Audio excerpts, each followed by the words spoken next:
Hello again, Strokepup. Today I'm bringing you some news about Wolcen. The patch notes have been released today and I want to share those with you.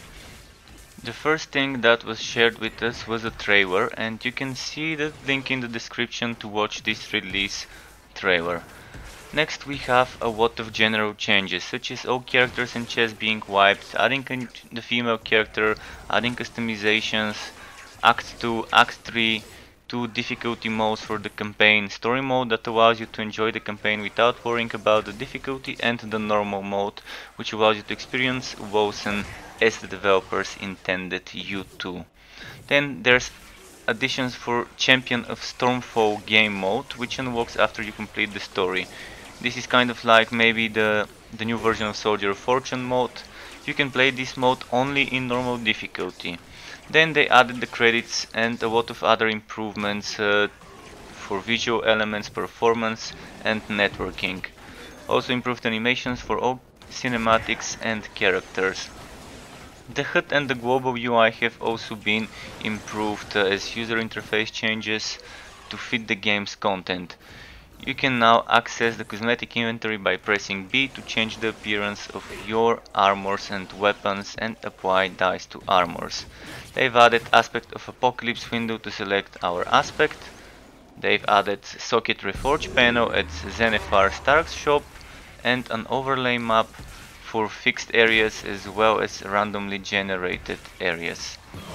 Skills now have a list of keywords to give a better understanding of what will affect them, such as tagging them like spell, summon, warrior, rogue, etc. Two-handed weapons are now shown in both weapon slots. Adding a line of the weapon tooltip to specify if it's a one-handed or a two-handed weapon. You now have an option to show only the item type of items on the ground instead of their full name. This is enabled by default. Then an option to automatically refuse friend requests, another one to hide friend request notifications, and an option to show item level. You can now modify the zoom on your overlay map, and streamer mode can be enabled, which will hide the number in your Wolcen tag. You can now limit the FPS directly from the in-game menu. Some enemy types are now able to fight informations. General improvements of AI behavior has also been made. In regarding to environments, they've added several new environments for random dungeons. They've added secondary areas which we will be able to find randomly during our journey or dungeons. They can also have rewarding secondary objectives attached to them. Adding checkpoints before events to allow a quick re-entry. Then adding altars. The aspect of Apocalypse Shrine drops Primordial Essence globes when you click on it. The globes refill your Primordial Essence, which is aspect of Apocalypse resource. Then the offering shrines allow us to select an item in a list of items, which is interesting.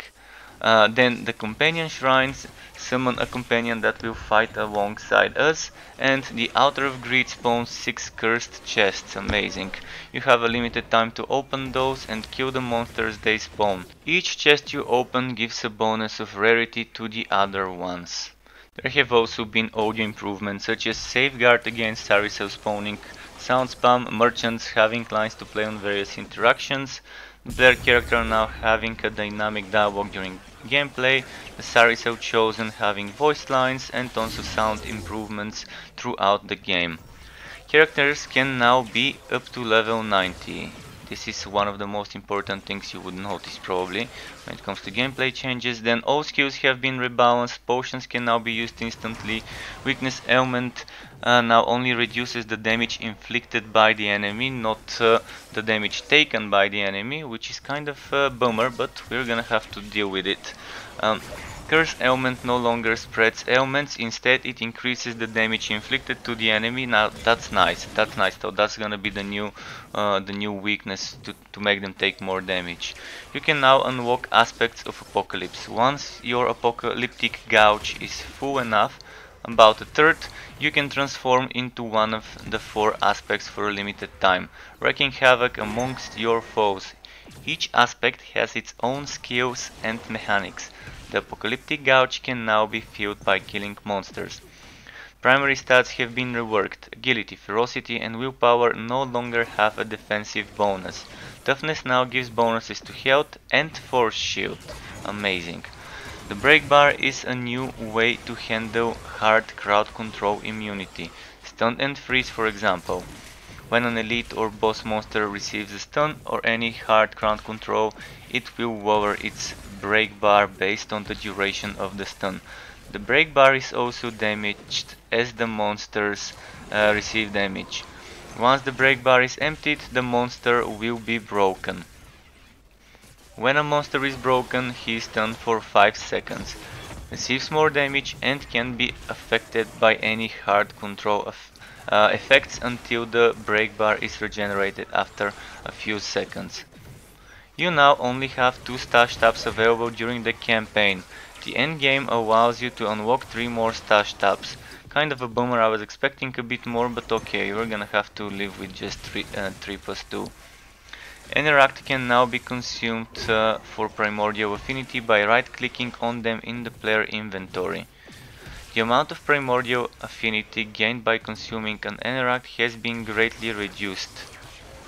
Okay, that's it's kind of expected balancing change, but okay.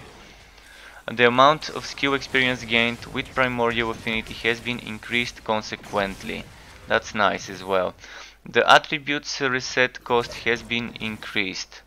The Gates of Fate reset cost has been reduced to fit the Primordial Affinity gain reduction. Okay, that's nice. So the other one kind of fits. Regarding monsters, they've added numerous new enemies. They've also added new active boss modifiers, and those will mainly appear in the post-campaign content. The imbued type modifiers will now also provide creatures with an increased chance to apply ailments of the corresponding type. Also added 27 new monsters, such as named ones. These monsters are harder versions of the monsters that we encountered during the campaign, and they would randomly spawn in almost every area and provide high rewards. They've added 3 new hidden bosses at some specific locations during the campaign, and we can now encounter those hidden bosses. During the campaign, hidden bosses can only be killed once and provide a unique challenge with high rewards. That would be probably those hidden achievements on Steam. Then, increased HP for all boss fights of Chapter 1. Wolcen has a new skill, rebalanced almost all creatures from Chapter 1 for more fluid and interesting combat. The Untainted Shadowblade, Zealot and Mindsealer are not immune to crowd control effects. In order to improve readability in fights, they have reduced the movement speed of most trash monsters and some monster projectiles. Now, items, what everyone probably has been wondering. There's been a lot of new armors and items and weapons, and 18 new uniques. 18 new uniques, regardless whether it's weapons, accessories, armors and so on. They've added new magic effects on items. As an example, you'll be able to find more offensive options on armor slots. Reworked existing magic effects. As an example, bonus to critical chance score on weapons and armors gave an increase in percent, making them useful only if you had a base to scale. Now those would be able to provide a flat score increase. Amazing, amazing. Adding new base modifiers on two-hand melee weapons and staffs to give them a bit more of a personality. Two-handed melee weapons now come with a bonus to attack damage but have an attack speed malus. Stave's basic attack now bounces up to 2 times. This is actually a great change for two-handed melee weapons and spin to win builds, for example, which do not get affected by attack speed decrease, but that extra damage would be amazing. Adding new tiers of potions to match the character progression. Gems are now stackable, shift plus left click to unstack, max stack size is 20. There are now 12 different types of gems. Gems now have 9 different types of effects depending on the sockets instead of 3. Gem sockets on items can be rewrote at the jeweler shop in Stormfall. Adding the Genesis Stone special gem. I'm kind of looking forward to this. 140 dice have been added. We can now wood and add dice to our collection by using the right click on them. This would unlock the covers that we can use on our armors to customize them or on our characters. When we obtain an item that's not already in our collection, we automatically add its skin in our cosmetic inventory for all our characters. Amazing way to handle this, by the way, as well. And we can now wood ethereal regions that allow us to craft various modifications on items. We can also obtain the effects of ethereal regions and gems to control the outcome of our item modifications. Gold value of items has been changed in order to better work with the new level progressions. Anoraks can't be sold for gold anymore. Oh, nice. The cost of Anoraks sold by the metro has been increased. Now for the endgame. They've added the endgame feature. It is only accessible once we finish the campaign. It's a distinct game mode called Champion of Stormfall, which probably replaces the Soldier of Fortune, and accessible from the character selection screen.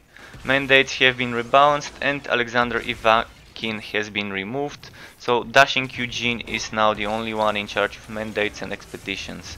The endgame offers the possibility to ask the Metro to create a copy of a skill once the original has reached a sufficient level, so skill duplication as it's called. The copy can be customized differently, it can be copied again later. Amazing to know this too. Be warned that cooldown timers are shared between copies of the same skill. Adding new consumable items for endgame, allowing you to launch missions with different rules than usual. Adding also many account bonuses only accessible through the Champion of Stormfall mode.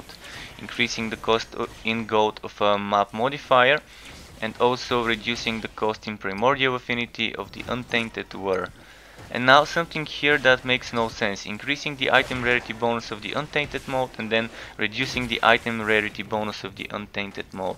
So probably it's reducing the item quantity that has been kind of talked about here. Then reduce the gold in Primordial Affinity of the Untainted mode. A trade shrine has been added at the end of expeditions, basically probably where the portals would be. It allows to sell items without getting out of the current expedition. The quest rewards for expeditions have been reworked. There is now no item anymore but the experience and gold obtained scales with the number of wars completed. And again, the maximum number of wars for each run is limited to 3 instead of 6. Very good change. And area modifiers have been largely modified. The increased rarity value per area modifier has been reduced. Another reduction is the increased quantity value per area modifier. Then 12 area modifiers have been removed and there has been 78 new area modifiers added, including new modifiers that are only applied to a specific archetype of enemy, underling, specialists or champions, and new modifiers that apply an active boss modifier to all monsters of a specific archetype. And most of the other area modifiers have also been rebalanced. Then active skills, you've probably already seen the additional 16 new skills. All active skills will now have 16 modifiers, and skill modifiers would have 3 different tiers with different costs. 1, 2 or 3 points, for a total of 10 modifier points that you can use. Skills can be leveled up to level 90. And more details on modifiers have been added to let the players know the efficiency of the bonuses. Also, another thing that they've added here is basic attack tooltips to display the values such as average damage, element chances, number of projectiles and more. Gunslinger's brand now selects targets automatically as you swipe your mouse cursor over them. And finally, some information about the Gates of Fate. They've added 12 new sections to the third ring of the Gates of Fates. Each of these offers access to new advanced and unique powers. Ring-based modifiers have also been changed to be more interesting. And several new passives from the third ring now use a new UI system to display their own gauges and point counters. All Gates of Fate's values have been rebalanced as well, and we can now only receive 1 passive point per level, which would be starting from level 2 all the way to 90-89 points, and since we know from the end game we can get at least 1 more, that would mean that we would have at least 90 points to work with. So just a message from the developers at the bottom. They said the following: once again, this is just a part of the content that will be available at the release. We didn't put everything in this changelog and it's already quite massive, as you can see. Only one day left, guys and gals, the release approaches. Thank you so much for your continued support. Smiley face. So that's the message from them. If you have enjoyed the video and want to be notified when I upload more content, you can subscribe to my channel for Wolcen, Torchlight Frontiers, Warhammer Chaos Bane and Borderlands 3 content. Feel free to also smash the like or dislike buttons, and thank you for watching the video. Keep it cool, folks, and until next time, goodbye.